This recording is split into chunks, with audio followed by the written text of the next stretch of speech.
Right. Here's the thing. I love my mom, but sometimes when she's in a really stressful situation, she doesn't get stupid. She just like forgets to think. And that's definitely what happened this one time. She tells me this story. And she comes from this big Italian family, and they have their little rules. And when my mom was 16, she just got her license, and her dad said, "It's fine, you can take the car, just don't go past 51st Street.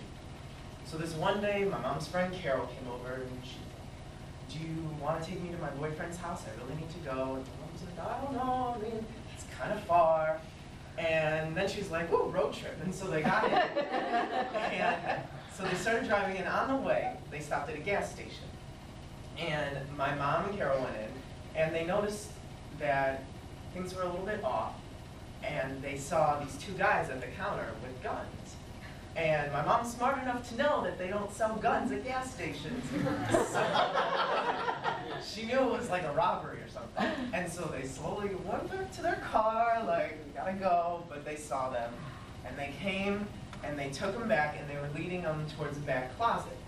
And my mom, this is where the stupid part comes in, a normal person would be quiet, but she starts screaming at him. She's like, "Okay, I don't care what you do, just do not touch my dad's car, because he won't run into me, do not do anything." And so they're walking back to the closet, and she's still screaming, and Carol's like, "I am, stop." The man with the gun, obviously she didn't notice the giant gun, and it was like the 60s, so it was probably huge, because they didn't invent like small things yet. And so he gives her a rope, my mom, and she's like, "What?" And he's like, "I want you to just tie yourselves to each other, just leave."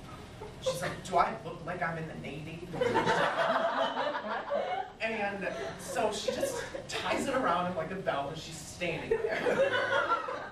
And this robber, good thing he was in a good mood, or my mom would have had her face blown off or something.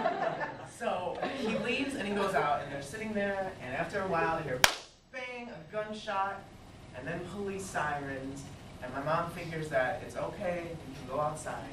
And so she undoes the robe. Remember, she's not in the Navy, so it just slipped right off. And they all went outside, and all she could care about was, "Thank God they didn't do anything to my car. Carol could be dead in the closet. As long as my mom's car was okay, everything was fine." And so Diane's like, "Carol, this was stupid."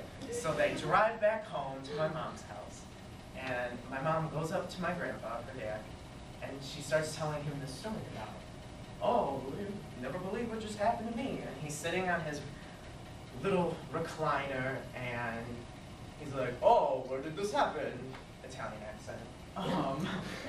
And she's like, "Oh, it was down the street at the gas station." Like, "Oh, 60th Street? Diane."